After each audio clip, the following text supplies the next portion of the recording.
Getting tired of doing sound effects yet? We're not. You can't, man. Sound effects are awesome. And here's even more damage for you in this chapter. But in this chapter specifically, we're going to show you weird things to do with microphones, weird things to do with mallets and striking things to get weird sounds out of the most mundane and simple of audio generating elements, from brake drums to 30,000 gallon cottonseed bins to cymbals. And a lot of this stuff, only musical recording people in the music field, only they know how to do this. So I'm going to show this stuff to you because I kind of come from a musical background as well. And you can use it when you record sound effects, microphone choices, microphone positions, all kinds of stuff, and get that impact that you're looking for. Let's roll. Now, depending on the kind of microphone you're using, the position of the microphone, and the distance to the microphone, you can get the results that you expect or crazy otherworldly results out of regular old household items. And sometimes you can find a thing that you're like, wow, this is going to sound incredibly otherworldly. And if your microphone is in the wrong position, or it's the wrong kind of microphone, or the distance is wrong, it's going to sound boring. So let's take a look at some of this stuff and make sure that we get what we want. So this is just your regular odd piece of sheet metal, no big deal. Nobody likes them, they're just boring until you try to record them. Kind of got a cool gong feel. But if you get close to it, there's low frequencies there that otherwise you wouldn't have.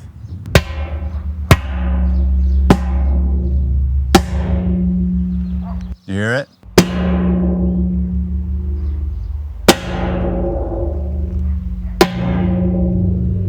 It's pretty awesome. When you get a microphone closer to something, it has a whole new audio texture to it.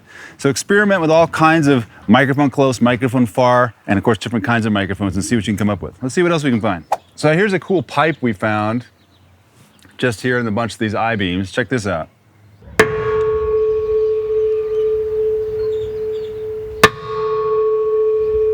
And we'll try it from the top. Turn my levels down a little bit. Even more down.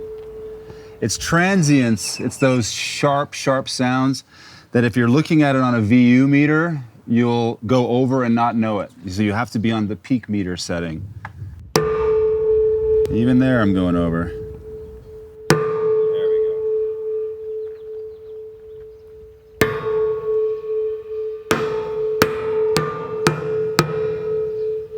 And there's a cool hole in here. Let's see what happens here.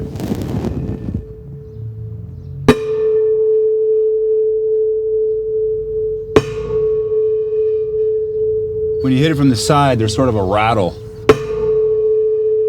But then from the top, it's more pure. Again, just experiment with all kinds of things just to see what you can get out of it. Let's see what else we can find.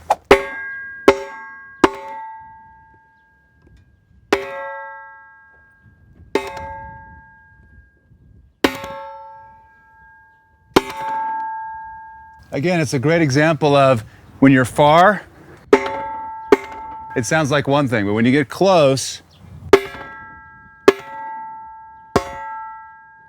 it's got a whole different sound to it. Let's see what else we got.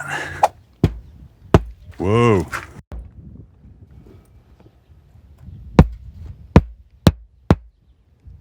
Can't actually see my levels. There we go. Yeah. If you want a low thump on a punch, and again, if you're far, it doesn't have the same impact as if you're close. Because this is so flexible, it's adding that big, giant, low frequency hit.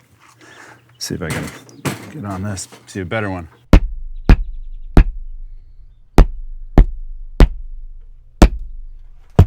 Now, these are better. And I don't know if you can see it, but you can see this whole thing is vibrating and creating a sound pressure level that's getting recorded by the microphone and making the microphone do it, and you get all that super low frequency awesomeness. Cool. Let me turn this down.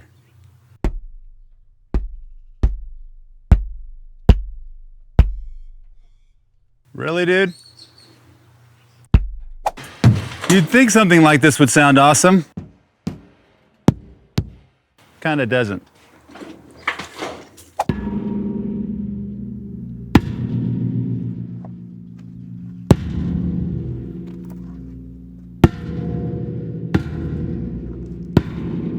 Now, I don't know if you can see here the kind of vibration that happens, but look at this dirt.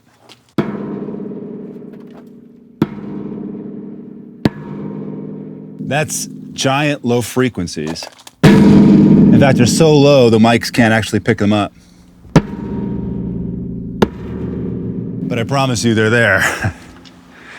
Oh, look at this. This is a huge, I don't know what it is, grill fence looking thing.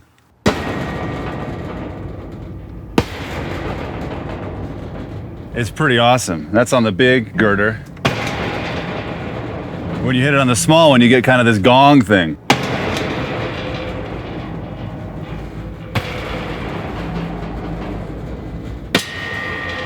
And then when you hit it on the middle one, you get that kind of anvil noise.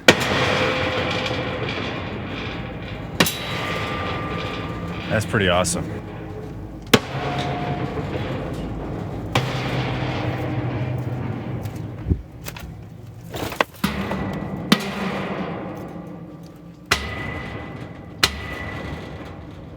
Yeah, it's like a gigantic anvil. Because this little piece of metal is hitting this one and then the whole thing reverberates. Wow, that works too. Let's see what happens with wood. That's what you'd expect.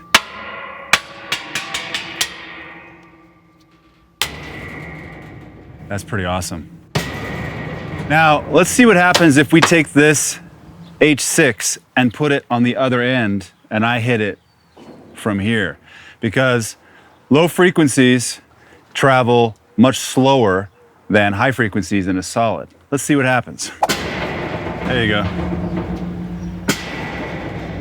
I was really excited here to be at this steel yard and find some glass.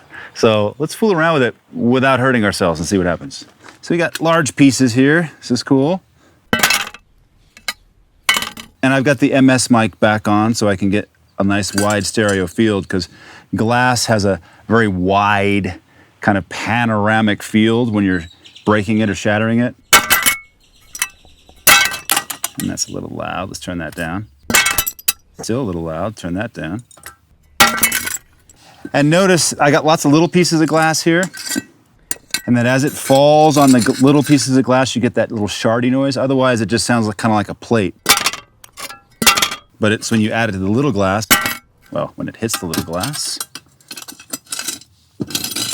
like this, all of a sudden it has this, the little glassy high harmonics show up. Now let's take our hammer. Actually, let's take a spatula. Find some more glass. Take one piece of glass. Haha. Actually, that's useful sounds too. With the MS mic, you can do all kinds of cool stereophonic effects. Like check this out. So when I hold it to the left, it's very, very, very lefty. Much more lefty than an XY microphone would do. And then right, and left, and right. And this could all be so easily built into your Foley library. All right, so let's try it with a little hammerage. And this microphone is such a good mic to do this with. Let's try this. I'm gonna look away. That was fantastic. Beautiful. Broken glass like crazy. You should really do this with glasses. Don't do what I'm doing. Choosing the right microphone is important whether you're in the studio or on set, whether you're doing dialogue or sound effects. But each microphone has its own sort of unique fingerprint as to what it's going to receive, how it's going to be sensitive, and of course with polar patterns, an additional layer of that. We're going to show you a couple of examples of sound generating objects that, depending on where you put them in terms of distance to the microphone, completely changes their use. And we're going to try that out with a few different kind of microphones using the Zoom H6. Our next example has just a regular crash cymbal from a drum set. And we've put the hypercardioid back on the Zoom H6. You'll notice these little holes in it. Don't mind the holes. This is just a cymbal that is meant to get really, really loud, really, really fast. That's why they've taken the actual weight out of the cymbal. It still sounds like a cymbal. So that has holes in it, in other words, doesn't mean anything. So what I want to show you with this is how important it is to try different distances from your sound source, and you're going to get completely different sounds. So we all know what a regular crash cymbal sounds like, especially if I use this little mallet here, my special owl mallet.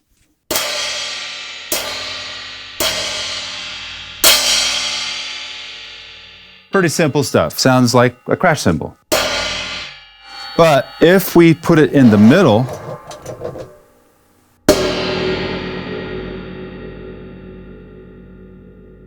it makes a pretty weird sound. Doesn't sound like a cymbal at all. It's almost like a gong or some kind of metal plate. Let's try it in the middle.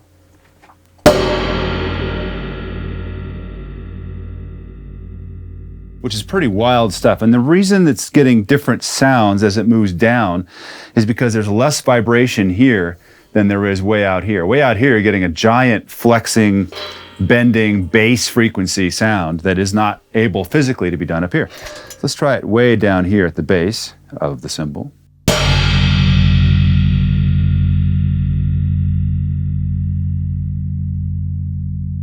I mean, it's pretty awesome low frequencies that are in there. And if I hit it with the soft part,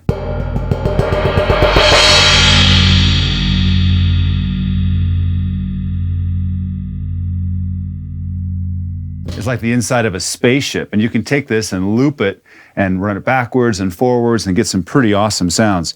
Now let's see what it sounds like from the side.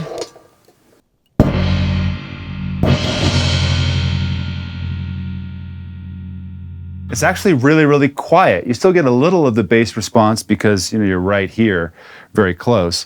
But because the cymbal's vibrating up and down, there's very little sound pressure that goes side to side.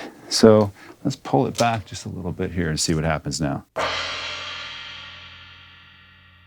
You basically lose all those bass frequencies completely. They kind of just get absorbed out into the world, and you don't get it at all. How about sideways from here? You get those bass frequencies a little bit, but generally speaking, you're back to sounding like what we think a crash cymbal sounds like. So it's important to see that different distances, different microphones create completely different sounds with the same sound generator, the same object. Here's another thing. Let's hit it from this side.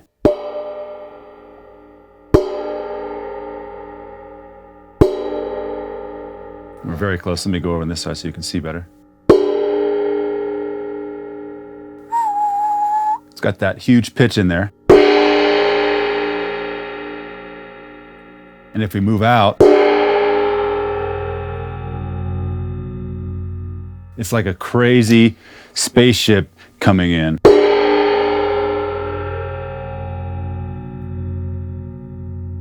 And if we go the other way, and the other way.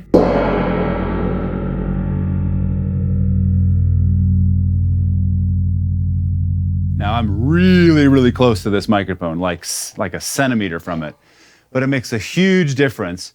And you can see also striking objects in different places. Creates a completely different sound. Let's try this with the MS microphone and see what happens. So now it's kind of like a cymbal shield, like, Spartans or whatever. But I got my cool Spartan owl mallet. And this is the hypercardioid stereo MS microphone, which is pretty wild. It means it's rejecting what's on the other sides and giving you still an MS sound field. Check this out. Especially if you've got headphones on, that's pretty cool. And then if we go like this,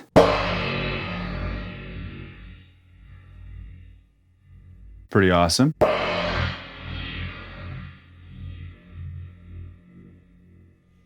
And then, of course, from the middle, it's a completely different sound.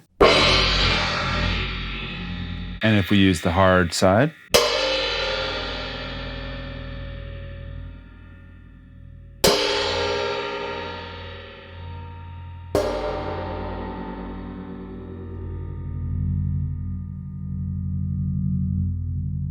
It's kind of hard to do to get that sound, but let's see if we can do it again.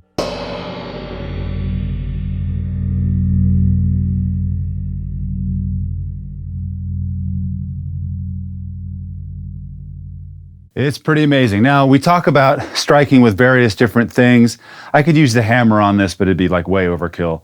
I can still get the full volume of what this cymbal can do by striking with this owly mallet. But there's one other thing that you can do. Well, there's a bunch of things you can do, but I want to show you one other cool thing that you can do. And you want to experiment as much as you can with various malletry. Try this.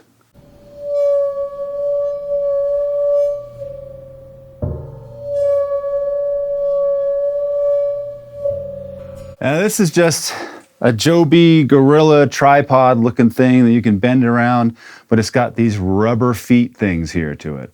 And those little rubber bits go and vibrate along the surface of the brass and create that high vibration and that kind of like it's screaming or singing.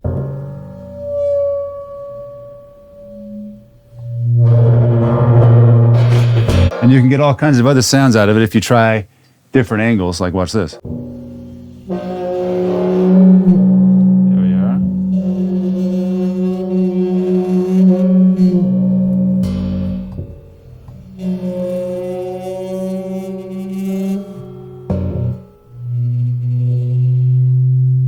So it's like kind of like whale song almost. Or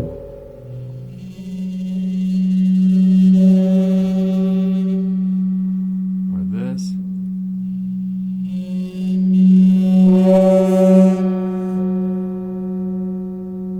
So all kinds of incredible sounds just fooling around. I mean, we're literally building a library with this stereo hypercardioid. Let's try another example. Here we have your run-of-the-mill mixing bowl, right? No big deal. Nothing up my sleeve. And our favorite rubber hammer. We're using the H6 with its regular old hypercardioid. Let's see what happens. So a regular old bowl, I mean, they make a nice sound when you hit them, no problem. And you put them out here, you would hit it on the edge like you would with this regular hammer here. Oh, I won't drop it this time. No big deal, just makes a nice little hum and a little transient at the beginning. But watch what happens if I bring it in really close. It has a little oscillation that you wouldn't otherwise hear. Wah, wah, wah, wah, wah. You hear it? Wah, wah, wah, wah. Which if you're out here, you don't really hear. Also, there's huge low frequencies happening if I just move it slightly up and down, because the vibration of the bowl is much wider at its lip than it is down at the base. So if I do it here, hear the volume difference?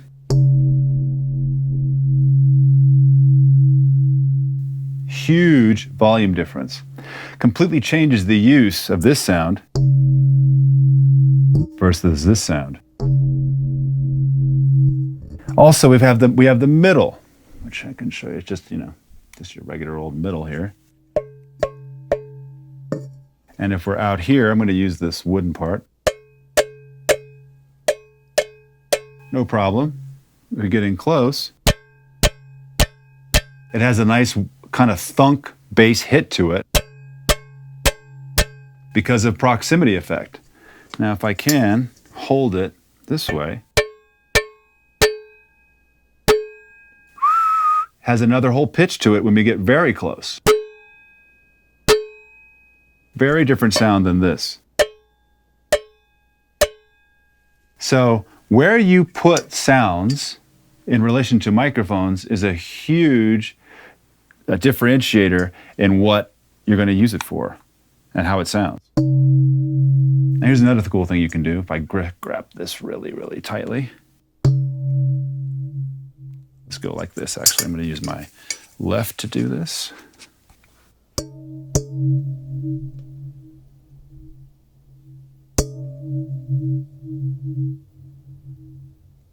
One more time. Now we've got the XY microphone on, which means that it's stereo. So if I scratch this side, it's one channel, and the other side, it's the other. So let's see what happens if we do that same exercise with the same bowl.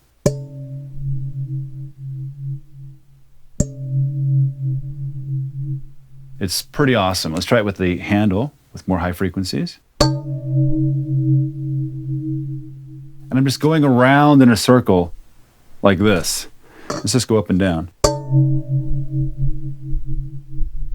Now, if I put it inside, there's a lot of high pressure in here. So let's see what happens then.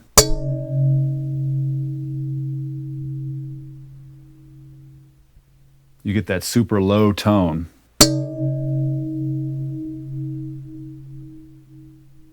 It's a very present kind of sound. And the best way to find, some of these secret places to record is just stick your ear up to stuff.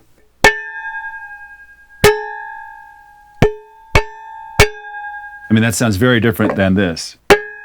You get much less of that high-pitched whine. You just get the impact back to here. But up here,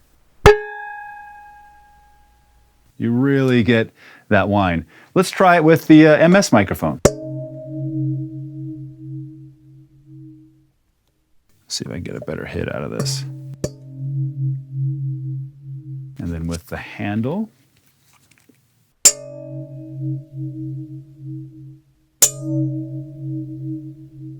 Super wide, super spookular. Let's try it with the hypercardioid stereo. All right, so we've done something a little different. We've got the Q8 here. It's the camera that I like to use as my audio device. And we've got the MS hypercardioid, which is a stereo microphone on it.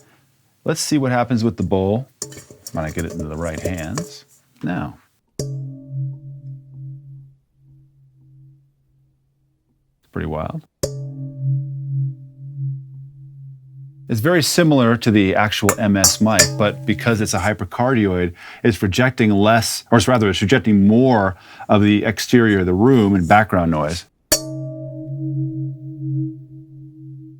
So it's focusing more forward than it is outside. It's focusing more forward. But it has the same kind of beautiful full range sound. I can pull it backwards and forwards. And you can see it acts like a hypercardioid, not like a regular cardioid where as soon as I got back here, it dies. But you can still hear it perfectly well here. Let's try a different sound effect. So here we've got an old rim that somebody got just a little too excited driving with. It's bent really badly, but that's not the side that you're going to see. What matters is that this is a really cool junkyard piece that can render some pretty awesome results. Now, some of you are wondering, why are there gloves here? Well, pretty much I just needed an extra hand or two. Plus, we're on a nice little C-stand, and we've suspended it from the middle. We tried it up here, but what happened was it was muting the sound too much. So in the middle, there's very, very little vibration, as there shouldn't be on your car. You don't want any vibration where those little lugs go. So let's see what this sounds like. I've got the hypercardioid MS mic on the H6. I've got my handy-dandy rubber mallet.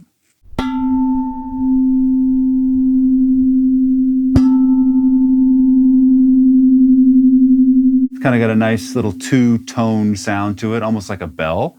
Let's see what it sounds like in here. Pretty similar. And of course we can do these. Oh, there's a single pitch. If we hit it there, which I know from where you're at you can't exactly see, but it's slightly in. Let's try the very rim here. Let's not hit the glove. 2 pitches right in the middle. 2 pitches on the outer edge here. And then on this lip over here. So I guess I just got lucky, got that single pitch.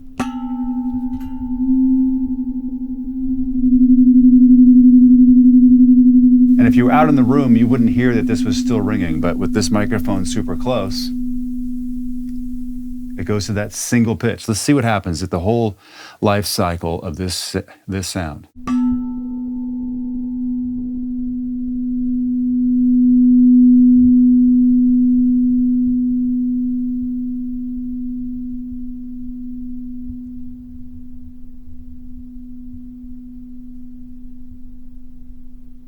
It goes for a really, really long time. And some of the most beautiful artifacts of it happen towards the end. Now I'm going to turn this down, and we're going to try it with the wood here.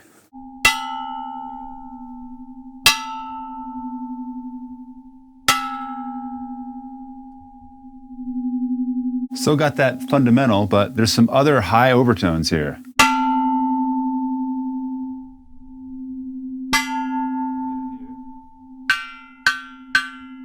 Not a lot of vibration on the front hub, but a lot back here.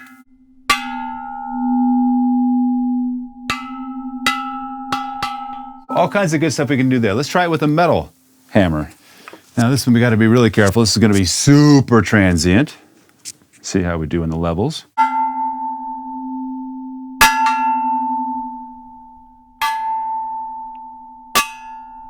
Sort of sounds like an anvil now, and it's just a brake drum.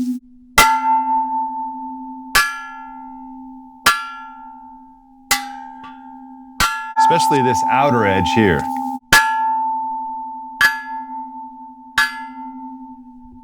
So that's pretty cool, but let's try one more thing just because it's so much fun to do this. I'm going to turn the mic pretty way up here because we're going to see if we can make it do that cool screaming noise. So these are just some silly examples of how to get a lot of mileage out of one single object. Different microphones, distances, striking techniques, mallets, all of it. And with just these 3 examples, we got some pretty cool sounds that we could use in all kinds of things.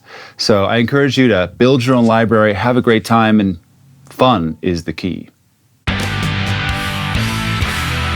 So while we were here shooting the action scene in this factory kind of tin roof oven, we found some amazing sounds that you're just not going to find anywhere else that we wanted to record, make a library of, and show you what we did. So we found these 30,000 gallon, I guess what used to be cottonseed holders, silos, whatever. There's a bunch of them in here. Let's see what these sound like. We're using the H6 with the MS hypercardioid microphone just so we can try to reject as much of this room as we can while getting the on-site sound generation thing. So let's see what happens. I got this at a, 2.5 on the volume, 0 to 10.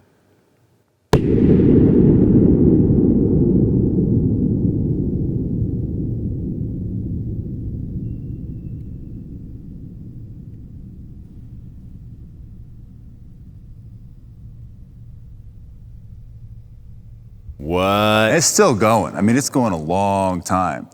But this is the outside, and if we don't have this on this silo, we miss a lot of bass response when we hit it because of what's called acoustic coupling. Acoustic coupling means when I take the microphone and put it on the sound device itself, it's connected and the vibrations literally from this thing get transferred to the microphone, and theoretically you get a lot more bass response. Let's see what happens. Let's see if I can actually keep this thing on here. There's a lot of vibration. Let's see here. Without making noise. You can hear, that's just me holding this on here. And of course it's round, so let's see if I can do this.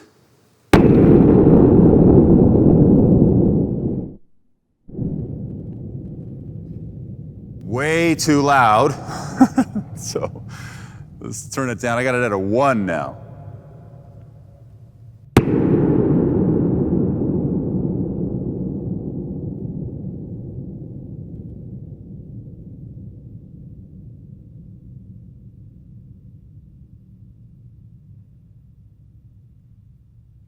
Dope.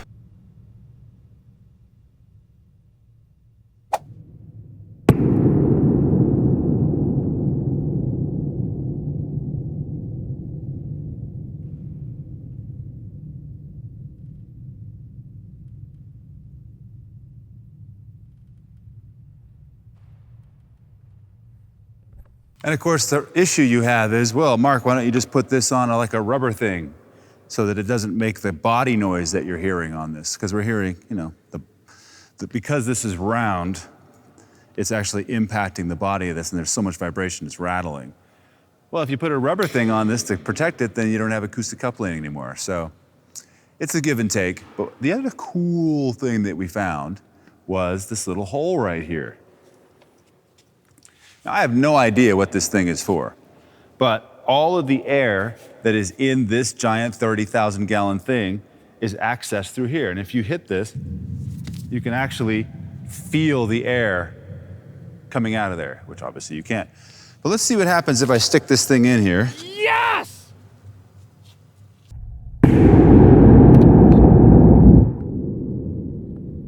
Let's try it this way. You can hold it a little bit better.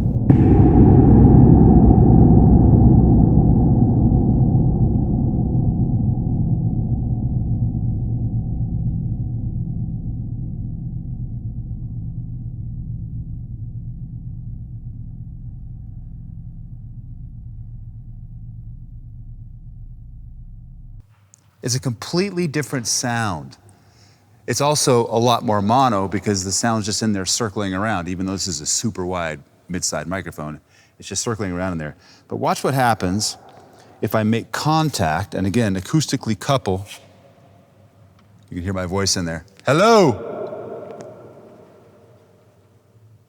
It's pretty awesome. But let's see the bass response we have now.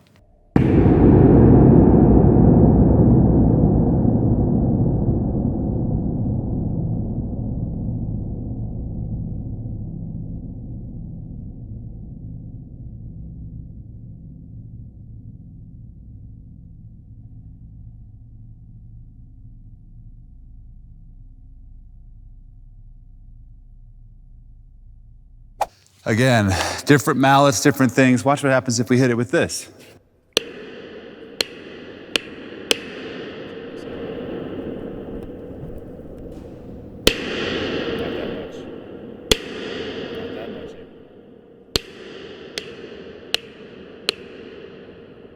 And then here, completely different sound going on in there.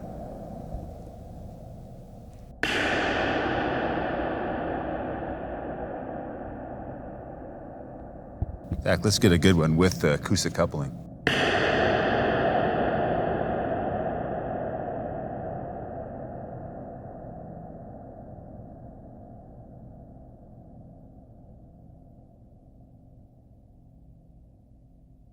Man, it sounds like a jet in there.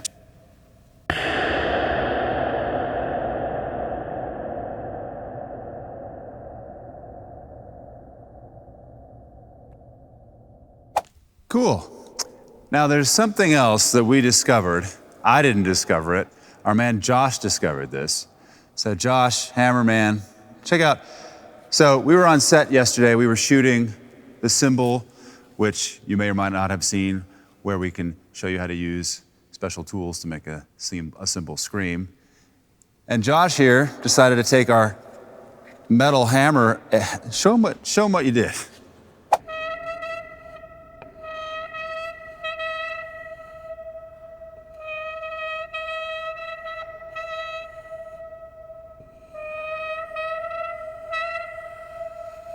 You can take a hammer handle and make this thing sing. Just give us a couple of those, like one, and just let it ring.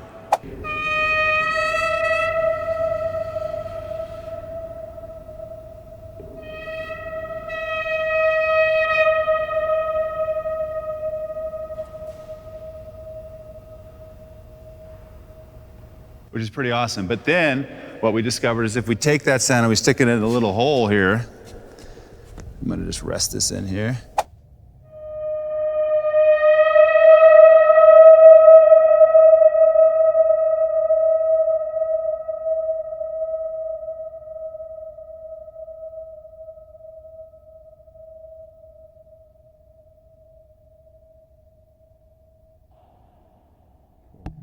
Let's try it on a different silo.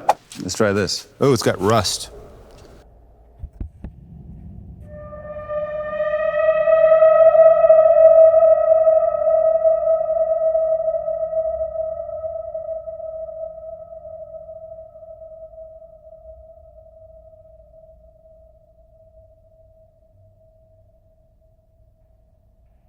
It's just amazing. And then we thought that was such a good idea, we decided to go back to what we used on the cymbal, which you may or might not have seen yet, and use that as well. Check this out. So this is the thing, it's just, it's for attaching lights and stuff like that. It's got a little rubber ball-y kind of thing on the end. And if we go over this corrugated stuff, let's see, or scoured, I guess is the word. Let's see what happens here.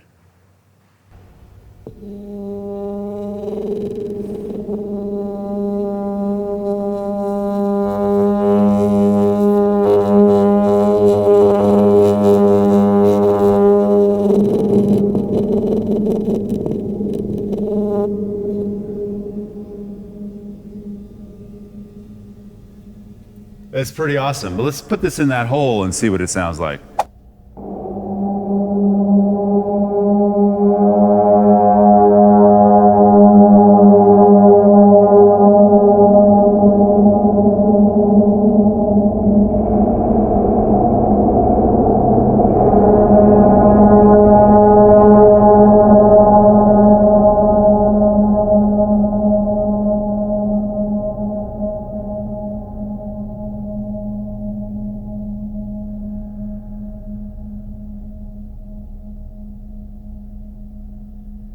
So that's pretty cool. Experiment, use weird stuff, make incredible sounds, and show me how creative you can be. Let's see what else we can do in here. This is a 18-wheeler scale, which is the coolest thing I've ever seen. It's got all kinds of sound opportunities to it. Rubber hammer, MS hypercardioid. Listen to this.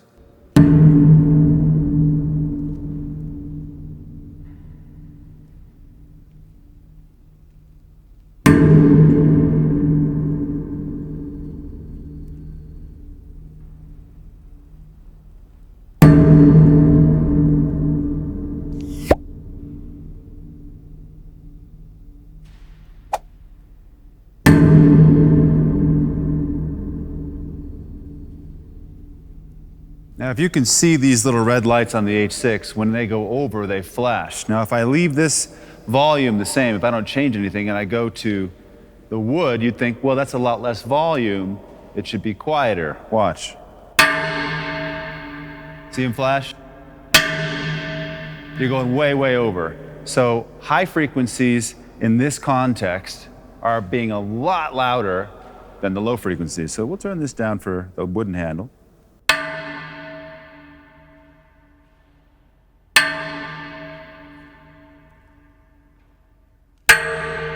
And that one you saw went over.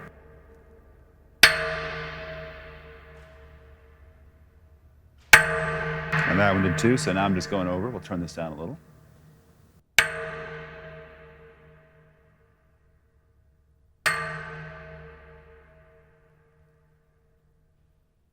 So that's that. Now check this out. The floor of this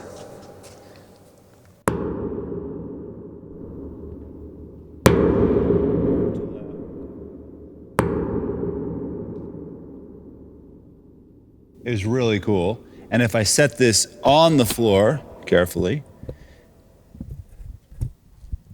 we should have acoustic coupling and more bass frequencies.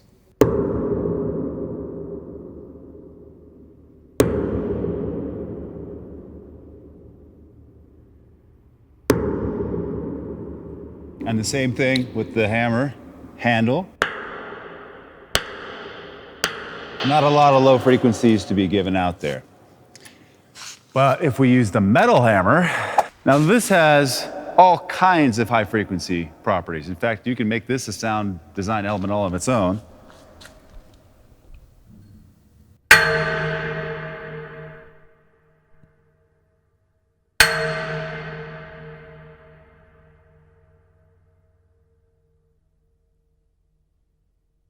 It's like a giant anvil of the gods.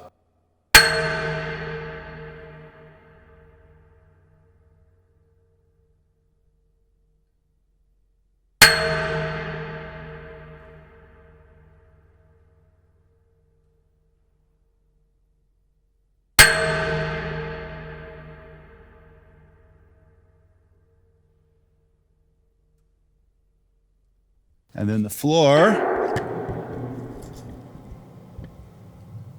there's that turbine.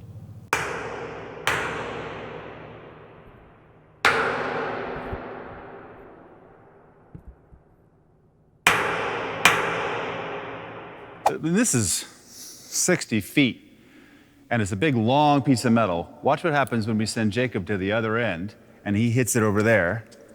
We might have some interesting sounds. Let's try it.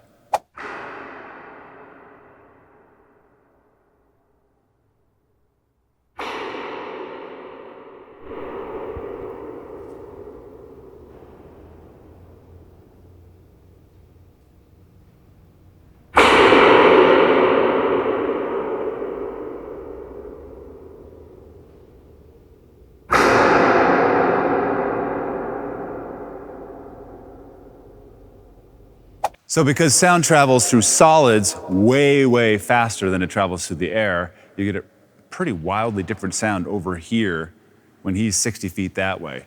So many things to check out. Let's try something else. Now, like I said, amazing sounds happen all around your life, and you don't even know they do. And this is the wall of this place. I mean, if you can call it, it's kind of like just a tin oven of hotness here in Texas in the summer. But check this out for cannon shots. Rubber mallet. Way too loud.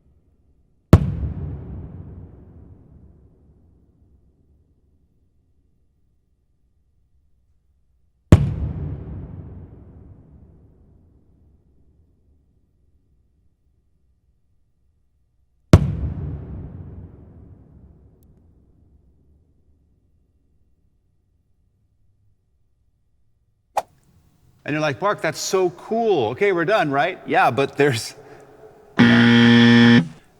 this sound, and then there's little ridges, each of which has its own completely separate, incredibly useful howitzer kind of vibe. Let's check it out.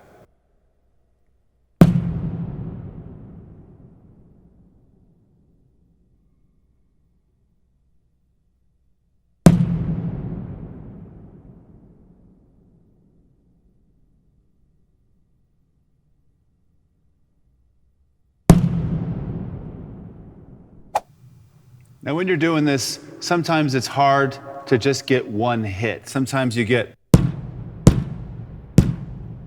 which is useful, and you probably can't even hear the difference, but what's happening is you're getting multiple hits. So it's important for a cannon, at least, to get one hit, and literally you have to pull the hammer back. Let's try another one here. That's the same. It's this one. Canon D, not canon in D.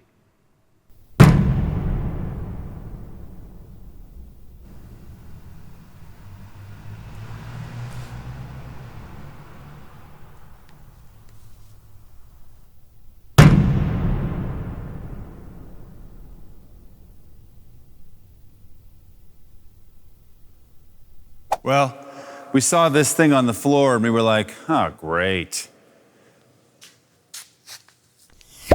Rubber hammer, same old thing.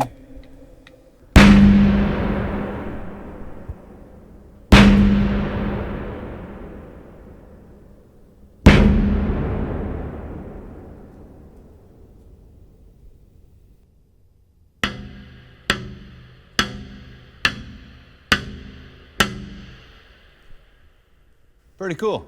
So, of course, you can get out here with $20,000 worth of gear and amazing microphones and a whole crew to record sound effects, and that's how the big boys do it, but it doesn't really matter. Just get yourself a great recorder, good analog to digital converters, good microphones, and have fun. Get creative. Build your library. In the end, when you get it into your film or your project and you've mixed it right, that's when it really matters. But just build. Don't be a perfectionist. Did I mention have fun? Sound effects. Where's the best level to record them? And a lot of people think dialogue level is just about right. You can record it at your regular dialogue level, but sometimes sound effects are super dynamic with giant spiky transients, and sometimes they're super low. So I like to record them as loud as possible. I want to get them as far away from the noise floor as I can. And sometimes I take risks in that regard so that I can get things up there and without ever going over zero. The reason I do that is because it's nice to record sound effects because usually I can re-trigger them. I'm not trying to capture a performance that can never be captured again. So I can say, oh, that went over. Let's just try it again. I'll turn the pot down. Unlike my buddy Cole, who was the guy who was asked to record the Liberty Bell, the only time they ever rang it in the last 200 years, and then they couldn't ring it to test. It was just going to get rung once and that was it. So he recorded it at very conservative levels. But that ain't you, at least right now. So get dynamic and get liberal with your sound effects recording levels. Now, just about every other tour stop on Sound Advice Tour, I was asked, well, do we put compressors and limiters on the channels for sound effects when we record them, or do we just leave them dynamic? Well, I'm a fan of recording everything au natural. No limiters, no compressors, especially with sound effects, because if I go over again, I can just turn it down and do it again, no problem. You see, if you compress or limit something, it's very difficult to expand it again. It's way easier in post, which we'll show you in the dialogue cleanup section, how it's way easier to get distorted audio to sound better than it is to try to expand the dynamic range of something that's been limited and compressed. So, be smart with your levels and record the things at a nice level, but don't use your limiter and compressor as a backup. Just use your common sense as a backup and the capability that you have to redo something again. If you can't redo it again and you're not sure how loud something is going to be, use a limiter, but don't use, I would say never use, a limiter and a compressor together. They kind of start messing with things. In recording, in mix, we do it every day, all day, and we'll get to that soon enough. I like to record sound effects as high in the bandwidth as I can. As high a sampling rate, and of course 24-bit, always, always, always. Now it's okay to record at 48 kilohertz, it's fine. And the reason that's good is because almost everything we do in post-production and production is at 48 kilohertz and saves a generation loss.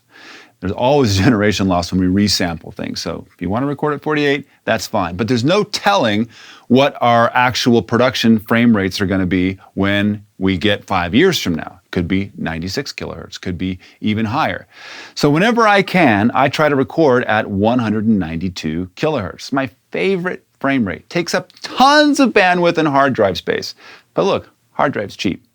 And when you take those recordings and you put them into your digital audio workstation, magic happens.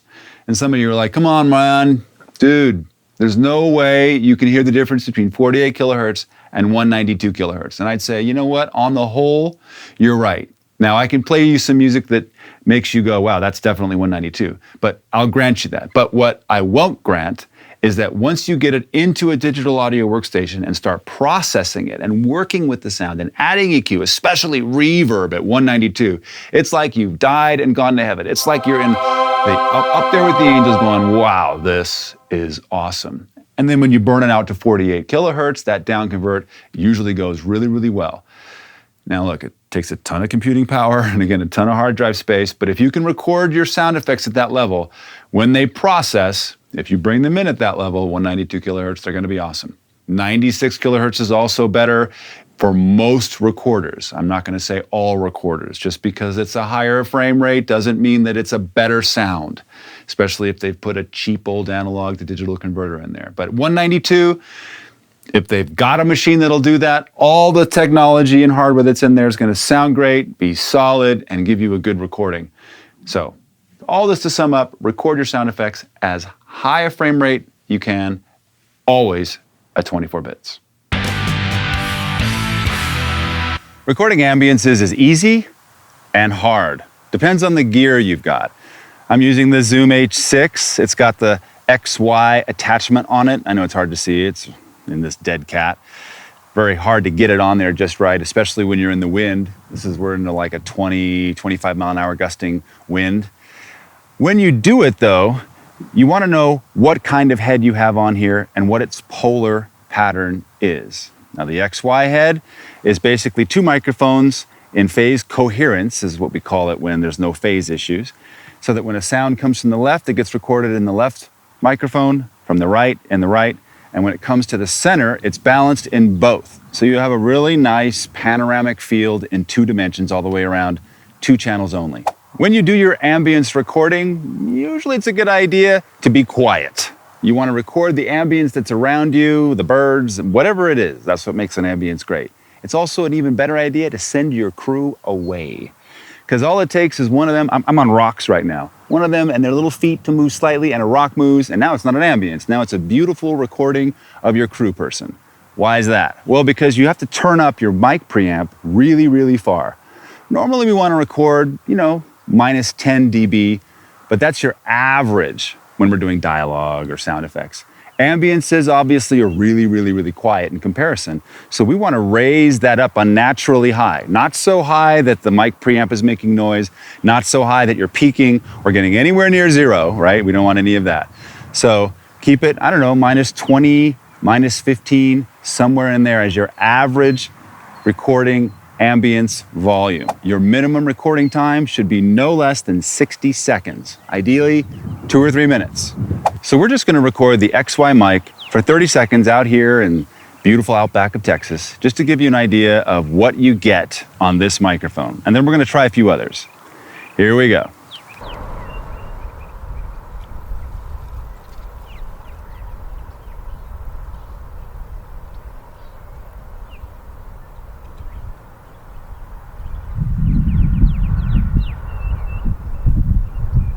One of the critical things that you have to be aware of is cloth motion. Now, if I get close, it's easy to hear this. You can even hear it on my lavalier. And if I'm far, even in this 15, 20 knot wind, you can still hear me. If I move a little bit, check it out. Here's the rocks. I'm on the rocks. Your recording's futzed. You might as well run it through a distortion box. That's how useful this is. One little step, one little motion, and now it's not ambience. Now it's your solo. So that's the XY microphone. Let's listen to the MS microphone. This is the MS microphone. It stands for mid-side. And what makes that super cool is that it creates a huge, wide panoramic space. And when you drop it into a mix, it's unnaturally wide. And you're like, well, why do I want that? Well, because you can always make it more mono, but it's very difficult to make something more stereo. So we're using this little windsock that comes with it. It's okay for wind up to 10, 15 miles an hour. But in this wind, which is, 15 to 20 gusting, it gives sort of a shreddy, I don't know, it's a technical term, shreddy. It's a shreddy wind sound, which for ambiences gives a much stronger impression of wind. You don't have that thumping weird, kind of weird noise that's happening for wind when you don't have this on here. Here, I'll show you. I'm just gonna take this off. You can immediately hear the woofy and wumping stuff. There it is. But when we put this back on, it kills that and makes a nice shredding noise, which is much, much nicer. So let's record 30 seconds of this and see what it sounds like in comparison to the XY.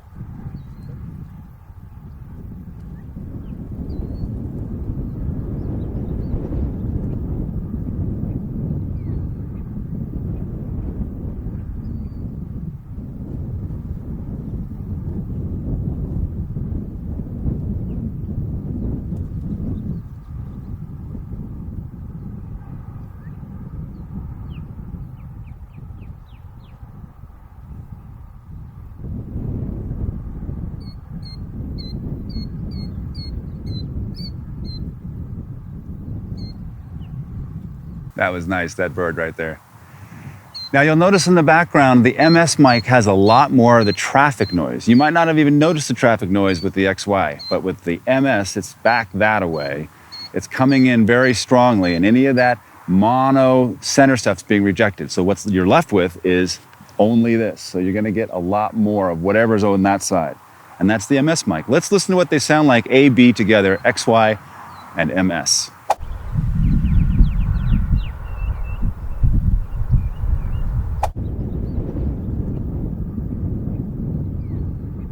That's the MS mic and the XY mic contrasted. My preference, I like the MS mic better. It's wider, and if you use it for those front speakers and then turn it around for those surround speakers, it's incredibly wide. It's amazing. Govern yourselves accordingly.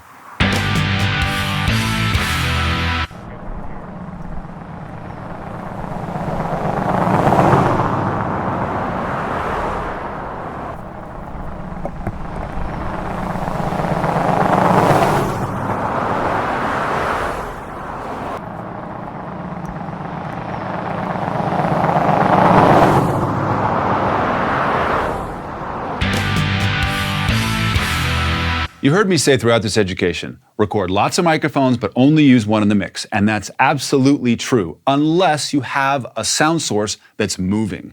Then you want to mic it across its distance or location of motion. Obviously, if you put a lav on somebody, a lav will cover it. But what if they have to stop and turn and then keep going, and you want to mic them, over a long walk and talk? Ideally, you have a lav and somebody following with a boom, and stationary mics. So to educate or to demonstrate this, we decided, hey, let's record a locomotive. That sounds like a good idea, right? Except we didn't get a locomotive. We got the guy who comes around, and polices the tracks with his cool little truck. Here's what it sounded like.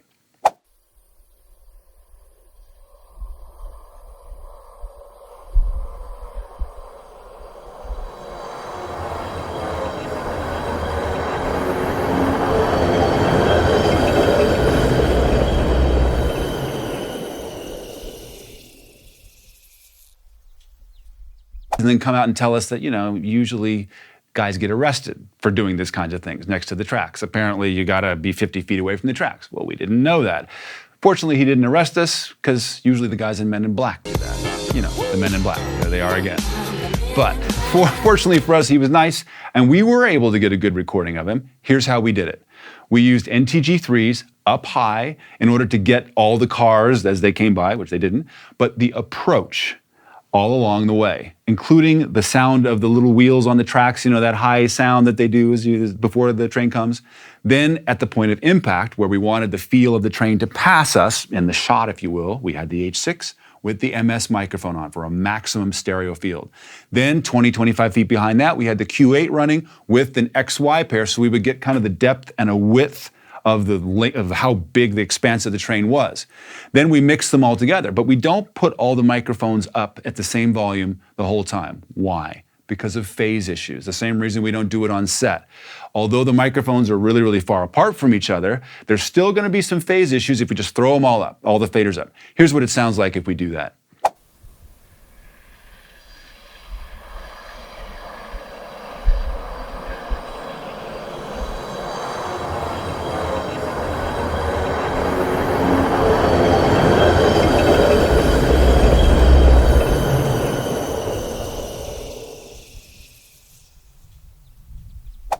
It's not bad, but it's not great. One more time, with the mix appropriately panned as the train comes by, or the truck as it were, each microphone panning it, turning it up and turning the microphones down once it passes. Here's what it sounds like.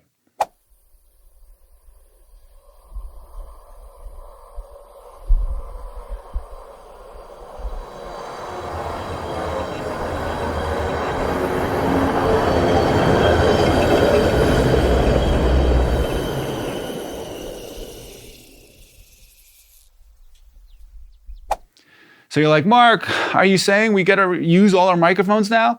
No, only if you have a moving subject and you've got those stationary microphones. As they pass, bring them up, then bring them down again once they pass it, okay? Otherwise, lots of microphones, record them all at once, but only use one. A lot of people love recording ambiences in 5.1. And I love the technology. I mean, if you've got a holophonic microphone and you record ambiences, you're blessed. Use it. The problem I find is that when you get into the mix, that center channel of ambience and certainly the LFE cause you trouble. Now, it's okay if you want to put ambiences in an LFE if you're like on the Starship Enterprise. But I find that any other use, especially in that LFE, the rumbling or anything like that, you're gonna get in the muck and mire of low frequencies bouncing all over the place in your theater, and you're gonna wanna mute it. Center channel, same thing. It's a full bandwidth channel, powerful channel. But look, your dialogue, your sound effects, your Foley, and maybe some music and all kinds of stuff is gonna end up in it. there's not a lot of bandwidth for your ears, and certainly in that panoramic channel like this, coming right at you, for ambience too. And I think in a mix, you're gonna find that you wanna mute it, or at the very best, have it up so softly that all the work that you've done to make it nice will be wasted. So what should we do? Well, I say just record in quad. Left, left surround, right surround. And that's really where the stereo panoramic field lives, front and back. Anyway, it certainly doesn't live in the center or in any kind of center rear. It's these corners. So if we want to record ambiances and all we have is a stereo mic, what do? No sweat. Just record the front, left and right, a couple minutes, turn back around, record the surround, left and right, a couple minutes, put them together in your timeline, and you've got an incredibly wide, full, immersive experience, and it's a lot less work and a lot less bandwidth in your mix.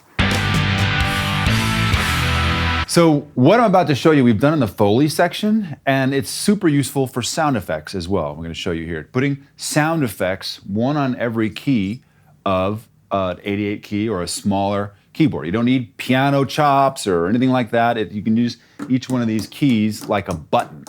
And if you have a series of sound effects, it's super, super easy to group giant bits of sound effects, or you can obviously Foley. And we're gonna do this with some cool sci-fi gun sounds. Well, let's imagine that you just wanted to have a battery or a menu of various kinds of gunshots, and you didn't want to have to audition them all the time with dragging them up or hitting play on a bunch of things in the Finder or wherever, you know? You just wanted to have them at your beck and call. All right, we're here in Logic. This is the Logic timeline. You know, pretty simple. You've got various audio tracks, and here we've selected an audio instrument track. And I'm gonna go to the audio instrument selection. I'm gonna select the EXS24 in stereo. And don't worry about any of this. This is cool synthesis stuff, which is cool, but for us as filmmakers, not so relevant. We'll call this Alliance Weapons 1. And now on the keyboard,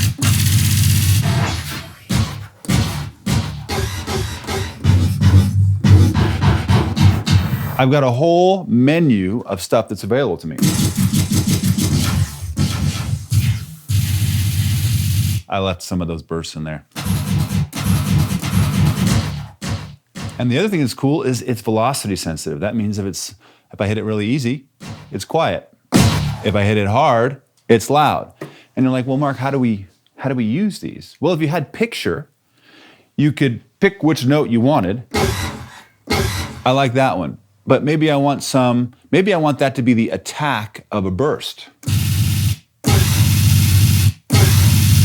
Maybe I want more. I want the bass of that with this. I put them together.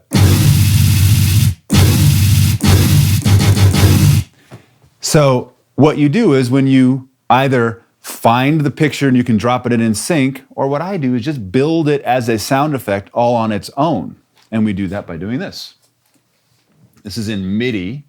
So I'm just gonna do a little count in.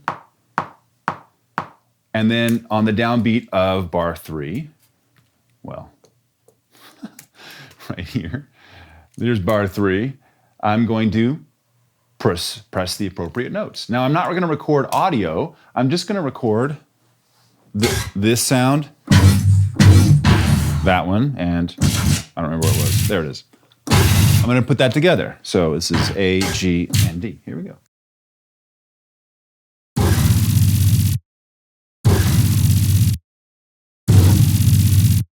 And I could record a whole bunch of them if I wanted. If I love this burst, I can do these.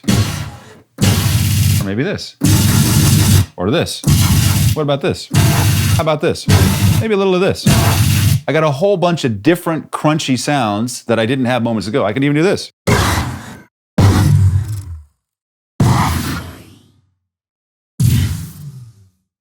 Completely different melding of bunches of sounds together. I'm gonna take it out of record.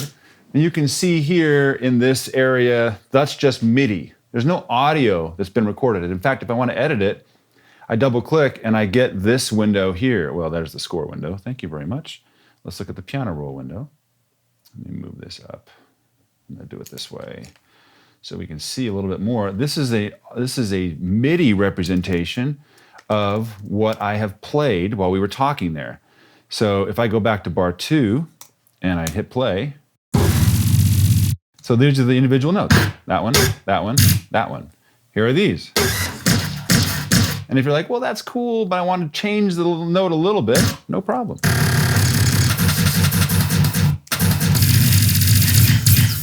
I want that one instead. Okay, no problem. Different. I want a different yet. Single note, better. So easy to create sound effects using MIDI. And then you're like, well, but then what? Well, we just want to export it, don't we? We can export it as an individual audio file, or we can chop each one of these up and make them each an individual bit. I can just go here to the scissors tool, and you can do this in any digital audio workstation. Just chop these up like this, so that each one of those things has its own individual audio. It's not actually audio, right? It's just MIDI. It's no big deal. There we go. And then what I do in Logic is I select it and I go to bounce, project or section, Command B, and it brings up the length of that object, this little bit on the timeline. Bar 3, right at the beginning, right where it should start, and then almost at the end of the bar. I want this to be at 48 kilohertz, 24-bit, offline. And if you had reverb attached to this for some reason, what include audio tail does is, even though it's supposed to stop at almost bar 4, it'll actually keep recording the reverb until the end, which is nice. And then it's going to ask us where do we want to put it. Oh, let's put it here. Let's do it under SoundMorph Weapons, and we'll call these Weapons Layers. And we'll call this Alliance Gun Layer 1. Boom. There, it did it. Let's check out how we did. We're going to go here to the SoundMorph Weapons layer, and we're here. Now that came out of my Mac speaker itself because I'm playing it from the Finder, but that's all you do. And we can do it again with this one. Same thing. We're going to go File, Bounce, Project or Section. It's selected for me this actual object. Super awesome. I'm going to say 48 kilohertz, and we're going to go OK. We're going to say Alliance Gun Layer 2. Bang. Let's make sure it's there. Alliance Gun Layer 2. Super cool. So you can layer all kinds of sound effects this way in groupings, and you have them on your keyboard to be able to, audition them, drop them in, create all kinds of crazy libraries.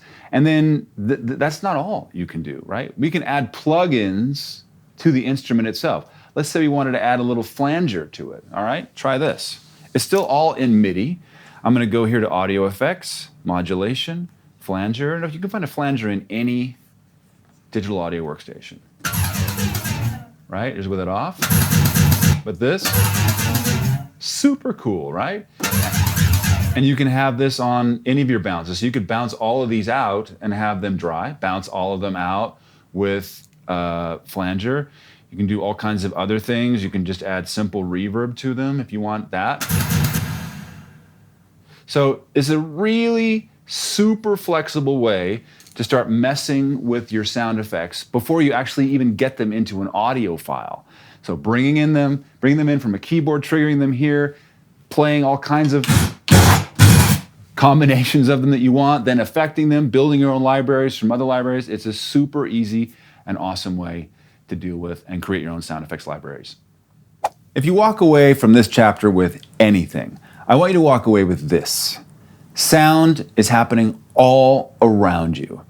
And whether you're in a Hilton hotel in the middle of Sydney, Australia, and the glass bathroom door makes this awesome sound and you gotta record it, or you're in the middle of a cottonseed plant and you gotta get that, or there's a train going by, or you're just listening to the sound of a Coke machine in a hallway, you can record this stuff, and we'll show you how to resynthesize it and mess with it to get it to be anything you want.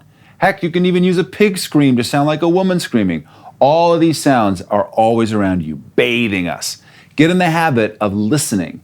And if you can, do a letter writing campaign with me to Zoom to get them to build a holster for the H5, the H6, the H4, the H2, the H everything, so that we can have this stuff on our persons and make our sound effects dreams come true. We'll see you in post.